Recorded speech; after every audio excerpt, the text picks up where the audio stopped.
Private aviation has really come about in the last decade or two. Around the 1990s, private aviation started to take off. The attacks on 9/11 prompted a lot more interest, and today, demand continues to increase. It started as a luxury for the wealthy, then became a necessity for business people who love it because it works to their schedule. High-profile people love its privacy and convenience. Financially fortunate people love it because they can afford it. So as the world talks everything is going green, in reality, global green activists fly private, which is why private aviation is becoming one of the biggest things that is conveniencing ourselves out of a livable planet. In the past decade, there has been a 30% increase in small airline traffic. Almost all of this is from executive jets. In 1990, corporate jet sales were around $3 billion. By 2001, it had grown to $12 billion. And since the attacks on 9/11, corporate jets are what you need to be in. But it's also personal private jets and charter private jets, where anyone can charter their private transportation to anywhere.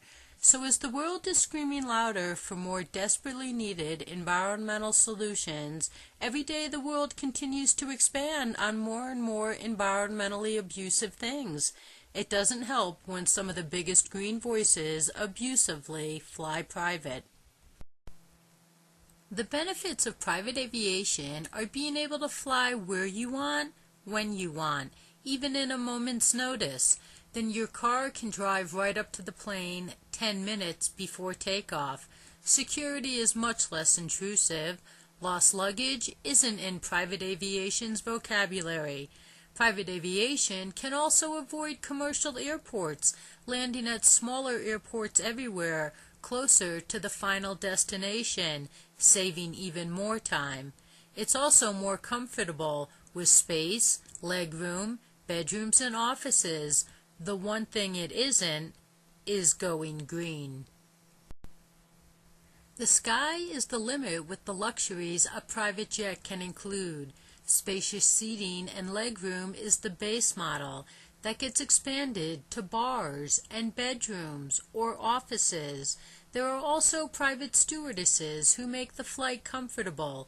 Then there is no limit on what the luxuries can be, including gold everything.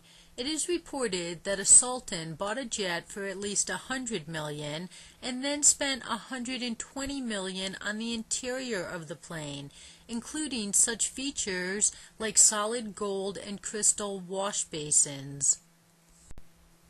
World leaders fly in sophisticated private planes with secure communications, an office, a conference room, a bedroom, and it can even refuel in flight. Air Force One is so known it is considered to be a symbol of the United States.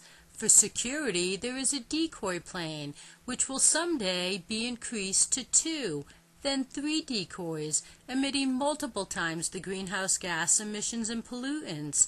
Then, top staff has planes too, which didn't happen when we didn't have environmental problems.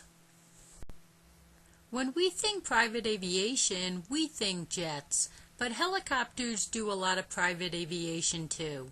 The endless helicopters that fly from New York City to the Hamptons on summer weekends take people their entire destination. Helicopters can also be the mode of transportation that brings people from a city center to their private jet, or to the helipad on a private yacht, or to islands that don't have a landing strip. Today, helicopters provide a lot of private aviation.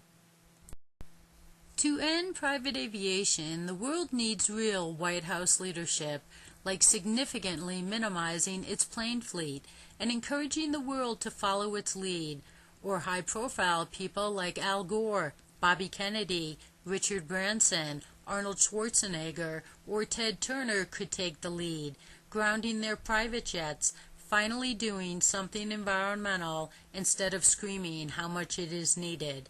But until someone leads the world into the environmental future, like green leaders actually being green or needed legislation, We are going to continue to expand on every irresponsible thing we do, and reports are going to continue to say that things are getting worse even faster than expected, green cheerleading or not.